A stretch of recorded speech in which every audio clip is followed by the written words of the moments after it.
इस बात को यहाँ पे कह रहे हैं कि भाई तुम गुरु जी का सेवन करोगे तो सब प्रकार से आपकी रक्षा हो जाएगी। सब प्रकार से रक्षा मतलब हर प्रकार से, जैसे कि कोई विघ्न आ रही है माया की, या जैसे जीव आया उसका मूल स्वभाव है वो उसको दुविधा में डाल रहा है, तो इन सब चीजों से गुरु जी की सेवा करने से अपने आप रक्षा हो जाती है। कैसे हो जाती है कि जो जल मूल दिए फल फूलन उमंग चलत अरुणाई।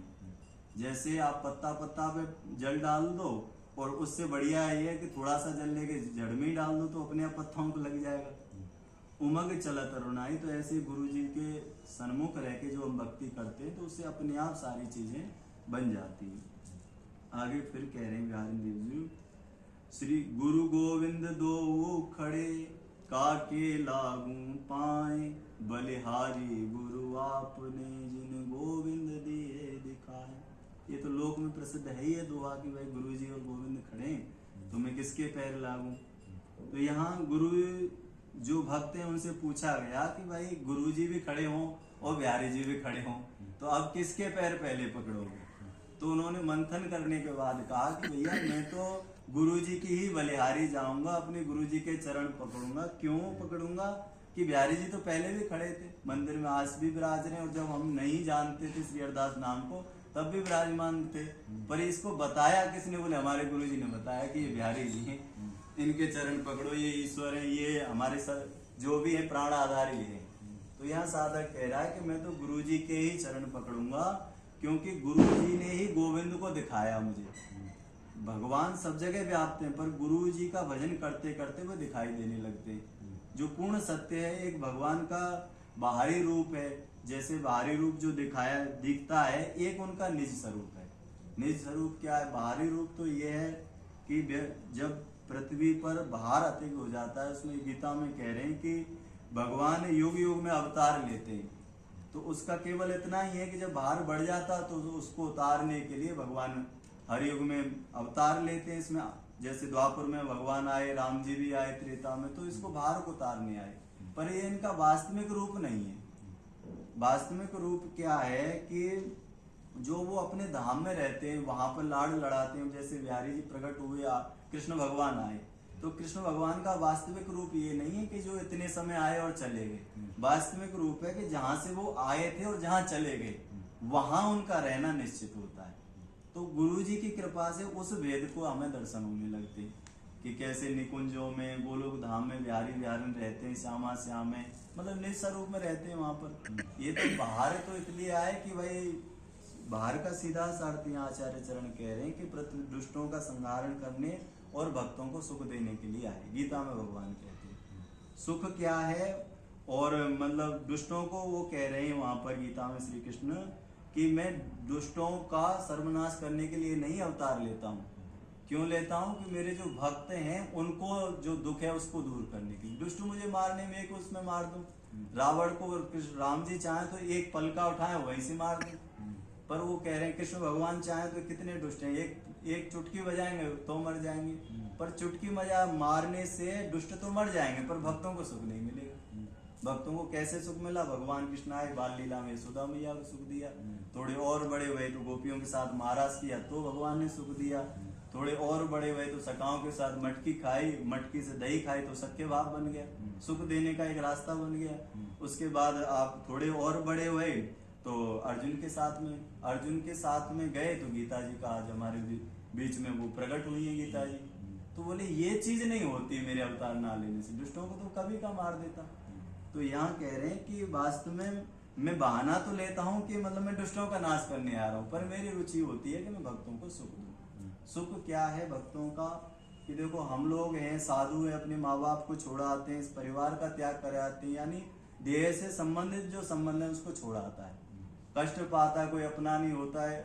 इसमें एक ये भी बात होती है कि जो व्यक्ति अपने परिवार को छोड़ के आता है, शहर में आता है, तो देखो ये एक ऐसा धाम है, शहर है, वहाँ कोई किसी के लिए कुछ मना नहीं करता है। कोई गलत कर रहा है तो भोग भाई। गांव में तो ये होता है कि गलत करेगा तो डांट देंगे, इसका बुरा होगा। तो ये तो ऐसी जगह है वृंदावन धाम कि तुम जैसा करोगे वैसे करते जाओ, कोई कुछ नहीं कह रहा। यानी आप सोचते हैं कि मतलब हम इन चीजों को गला रहे हैं, नष्ट कर रहे हैं, नहीं, यहाँ तो एक बहाव है, अच्छा अच्छे में बह जाता है, बुरे बुरे में बह जाता है। एक व्यक्ति जब आता है यहाँ पर, तो देखो अब कोई भी व्यक्ति कहीं बैठ के कुछ भी कर रहा है, कुछ नहीं कह रहे, तो यहाँ जो है इच्छाएं मरती नहीं है और पुष्ट होती हैं। जहाँ कोई हमें डांटने वाला नहीं हो वहाँ पुष्टि होती है, हम तो सीधा से जानते हैं। गलत बीड़ी पी रहा, कोई कहने वाला नहीं तो पे ही रहा है उस चीज का। तो यहाँ ये कह रहे हैं कि व्यक्ति इतना सब छोड़ के आता है, उसके बाद फिर इन कैसे कैसे कृपा होती है, उसको सत्संगत मिलती है। क्योंकि तो वृंदावन आप परिक्रमा में बैठ जाओ, बहकाने वाले 1000 हैं, बनाने वाला एक आध है। इतने के बाद कोई गुरु जी की कृपा होती है, गुरु जी हमें ले आते हैं। अब ये कह रहे हैं उसके बाद जीव कितना कष्ट पाता, और इतना कष्ट पाने के बाद भी जब इसको बिहारी जी के दर्शन नहीं होते हैं तो उसको दुख कहते हैं साधु का। साधु का दुख क्या है कि वो थपेड़े खा रहा है, मार कूट सह रहा है, गाली खा रहा है। दुष्ट तो गाली खाते नहीं, साधु ही खाते हैं, जिससे भी होता है। क्यों? साधु सरल होते हैं, तो गाली भी खाते हैं, अपमान भी होते हैं। सब कुछ होने के बाद भी जब उसको बिहारी जी के दर्शन नहीं होते हैं, उसको साधु का दुख कहते हैं। तो वो कह रहे हैं कि मैं साधु का दुख दूर करने के, दुख क्या है कि यही दुख है, सब कुछ सह रहे हैं, कोई है नहीं भाई आगे अभी लग जाए, कुछ भी हो जाए, तो केवल बिहारी जी मालिक है। सब कुछ होते हुए व्यक्ति को जब बिहारी जी के दर्शन ना हो तो उसको दुख कहते हैं। दुख ये नहीं है कि भाई चोट लग गई है तो प्रकृति के संग घर में भी रहेंगे तो भी लगनी है। जो ग्रस्त में होते हैं वो यहाँ भी होनी चीजें जो लिखा है प्रारब्ध में। पर इन सब के लिए होते हुए यदि बिहारी जी के दर्शन ना हो, भजन ना हो, तो वो साधु का दुख कहलाता है। आचार्य चरण कह रहे हैं कि मैं भगवान का अवतार केवल साधु के दुख के लिए होता है, दुष्टों का तो एक बहाना होता है। बहाना कैसे कि कोई व्यक्ति अपनी पत्नी के लिए सोने का हार खरीदने जाता है, तो वो क्या करता है कि एक थैला ले लेता है, उसमें सामान डाल लेता है, और जैसे वो घर में तो कहता है पत्नी से, तू चिंता मत कर, मैं तेरे लिए सोने का हार लेके जा रहा हूँ, लेने जाऊंगा 10 मिनट में ले आऊंगा। लेकिन नीचे निकला, पड़ोसी ने पूछ लिया, भाई शर्मा जी कहाँ जा रहे हो? तो वो कहता है भाई मुझे सब्जी मंडी जाना है, आलू लेने जा रहा हूँ। थैला भी ले गया वो, पर वो आलू लेने नहीं गया, वो तो जा तो हार के लिए रहा था। तो उसने आलू की कह दी, सब्जी मंडी पास में थी, हार खरीदा, उसको डिब्बे में बंद कर लिया, 50 रुपए का आलू खरीदे, डिब्बे में वो थैला में डर के ले आया, मैं तो हार आलू खरीद के लाया हूँ। तो ऐसे ही भगवान बहाना तो ले रहे हैं उसका कि मैं दुष्टों का संहार करने आया हूँ, पर हार स्वरूप जो प्रेम है भगवान का, हृदय का प्रेम क्या है? हार ही है सोने का। उसको दृढ़ाने के लिए भक्तों को वो प्रकट होते हैं यहाँ पर। तो साधु का दुख दूर करने के लिए ठाकुर जी आए कि भाई आप जो भजन कर रहे हैं, आप पे कष्ट आ रहे हैं, भाई जी हम भगवान की तरफ जाते हैं तो माया के विविध प्रकार के कष्ट हैं वो आते हैं सामने के लिए। तो इसमें कह रहे हैं कि गुरु जी की कृपा से हमें ये फिर जो उनका निज हृदय है, उनका जो रस रीत है वो प्राप्त होने लग जाती है। क्या प्राप्त होती है? ये श्यामा श्याम निकुंजों में खेल रहे हैं, जो सख्य भाव के सखा बन के खेल रहे हैं। इस प्रकार से भगवान अपने जीवों को सुख देने के लिए आए, भक्तों को सुख देने के लिए आए कि भाई यह मनुष्य जीवन है, 84 लाख योनियों के बाद में व्यक्ति को प्राप्त होता है। कितनी योनियां मिल, देखो जीव तो सब में, चींटी में भी है और हम में भी है। अगर गलत प्रकृति के हिसाब से चलेंगे तो नियम लागू होगा वहां पर भजन कर लेंगे तो फिर ये उलट के हमें मनुष्य जन्म मिल जाता है। तो इस प्रकार से यहाँ पर कह रहे हैं कि ये जो मानव जीवन है उसकी सफलता के लिए हम बिहारी जी महाराज प्रकट हुए कि भाई तुम भजन कर लो, और भजन करो तो बिहारी जी के पास प्राप्त हो जाओगे आप। पर भजन कैसे करें उसमें ये गुरु जी का प्रकरण दे कि गुरु गोविंद दो खड़े काके लागू पाए, बलिहारी गुरु आपने जिन गोविंद दिए दिखाए। तो साधक सबसे पहले देखो सीधा स्वरूप बताएं आपको कि जब हम वृंदावन में आते हैं तो श्री कृष्ण को बिहारी जी का स्वरूप समझते हैं कि भाई ये श्री कृष्ण बिहारी जी को तो बहुत कम ही जानते हैं। आप बाहर जाओगे तो लोग ये नहीं समझते कि बिहारी जी कौन है, वो तो भाई कृष्ण होंगे। जब यहाँ कई लोग तो वृंदावन में आके सुनते हैं कोई बिहारी जी नहीं, पर बिहारी जी उनको मंदिर में ले आते हैं, कहते हैं देखो दर्शन कर लो, मैं हूँ बिहारी जी, प्रकट दिखाते हैं उसको। तो हम वास्तव में बिहारी जी के स्वरूप को गुरु जी के द्वारा ही समझते हैं कि बिहारी जी हैं क्या।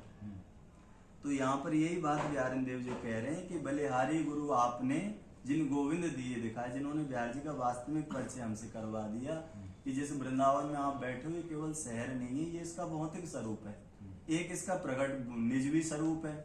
जैसे गंगा है, यमुना है, एक तो नदी है इनका स्वरूप, एक ये देवी भी है। जब वह गंगा जी होती है तो उसमें से देवी प्रकट होती है, तो उनका दूसरा रूप हो गया, और एक जल स्वरूप हो गया। तो ऐसे ही ये वृंदावन एक शहर दिखाई दे रहा है, एक प्रकट वृंदावन में जो श्यामा श्याम की सेवा में रहते हैं। इस गुण को कौन बताता है? गुरुदेव बताते हैं। जिन बिहारी जी को हम दर्शन कर रहे हैं भाई विग्रह में विराजमान है, ये तो हमको दिखाई दे रहे हैं, पर इनके अंदर जो चीज है, जो बोलते हैं, मूर्ति बोलती भी है, हंसती भी है, भोजन भी ग्रहण करते हैं, उसको कौन दिखाता है? गुरु जी दिखाते हैं। इस बात को यहाँ पे कह रहे हैं कि बलिहारी गुरु आपने जिन गोविंद दिए दिखाए। तो इस प्रकार से बोले गुरु जी की वंदना करनी चाहिए, गुरु जी की सेवा कम बन जाए पर दो दृष्टि नहीं बने, अपराध हमसे नहीं बने, श्रद्धा ही बनी रहे। कोई बात वो कह दें तो सुन लेना चाहिए साधक को, पर उनमें अश्रद्धा नहीं लानी चाहिए, क्योंकि श्रद्धा ही भक्ति की मूल होती है। ऐसा इसमें आचार्य चरण बिहारी देव जी कह रहे हैं। ठीक है, जय जय जय स्वामी महाराज।